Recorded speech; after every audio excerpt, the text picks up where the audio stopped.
Ever wonder why we crack our knuckles? And is it bad for you? When you stretch your fingers, you create space in the joint. This drops the pressure, and gas is dissolved in the joint fluid form bubbles. Pop! That's the sound. People crack their knuckles for relief or just out of habit. But guess what?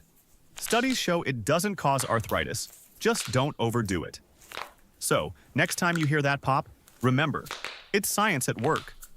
Like, share, and subscribe for more fun facts.